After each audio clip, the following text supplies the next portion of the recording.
Apostle Moses Thatcher was next called upon. The circular just read in reference to the church schools, he said, was a very important document, and he desired to call the attention of those present to the fact that in this respect the Latter-day Saints were not unlike the Roman Catholics throughout this nation.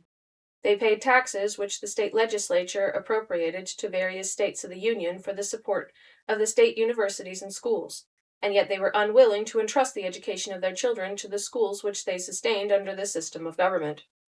Therefore, while their substance was used for the education of the children of others, not of their faith, their loyalty to their religion caused them to comply, not always, however, without finding some fault, with the system of the country, and then they educated their children in their own schools. This would seem to an extent an injustice, yet the Latter-day Saints were not able, nor were the Roman Catholics, to prevent this, even if they had a disposition to do so. The theory of the government under which we lived was founded on the idea that sovereignty was in the people. In laying the foundation broad and deep, our fathers undertook, in order to secure religious freedom, a complete separation of church and state. The free schools that had recently been established in this territory did not, under the law, permit the teaching of religion. The Latter-day Saints, like the Catholics, realizing the importance of our children receiving a religious education, and that belief in and devotion to God were the very foundation of true education, were placed in the position in which they now found themselves in this matter. Our territorial legislature appropriated money freely to sustain the University of Deseret, or the University of Utah, as it is now called, for it was in conformity with the spirit of the time that we must change the name, and, as far as possible, obliterate the memory of the past, even as the Roman Catholics sought to do when they introduced their doctrines among the aboriginal inhabitants of this continent.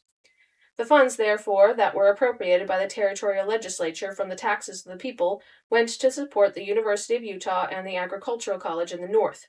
And while we were no doubt willing that our taxes should be thus used, as those schools in some degree harmonized with the wishes of the nation, yet when we turned our eyes inward and searched the foundation upon which we were building, we were desirous that our children should be educated in the church schools.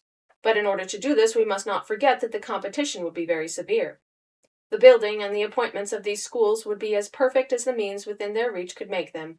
On the other hand, we were comparatively poor, so far as the means to educate our children were concerned, but what we lacked in this respect must be made in our union of faith, in our devotion to the work, and in our contributions for that end.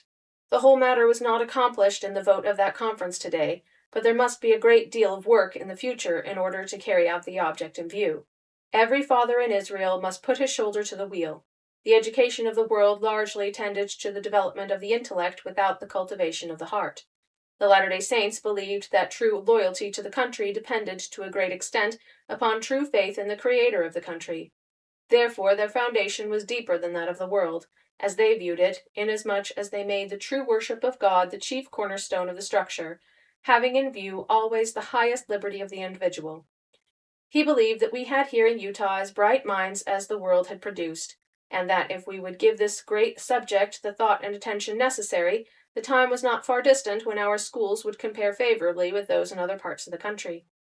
The time would come when, instead of our boys going to the universities of the East to complete their education, the sons of others would come to these mountains to complete theirs. There was no reason why it should not be so. In speaking on the subject of direct revelation from God, the speaker said a man might have knowledge without having wisdom. No person in this church was safe for a single hour, unless he had the Spirit of God to guide him, and the time was near at hand when every man must stand upon the knowledge which God had given him. Individual intelligence was the glory of God. We were upon the verge of grave times, and should we, because the conditions had recently changed, sell our birthright for a mess of pottage? He answered no. Find it in the exercise of what he might term his American liberty, which might be better given as American license. He should become a stumbling block to his brethren. God would hold him responsible for it. There were duties which were owed to the state as well as to the church. Let them as intelligent American citizens render to the civil government that which belonged to it, but never forget to render to God the things that were his. The Latter-day Saints, every one of them, had promised their allegiance to the American government, but they could not afford to give away the fruits of the labors which they had received since the organization of this church 62 years ago for the baubles of the world.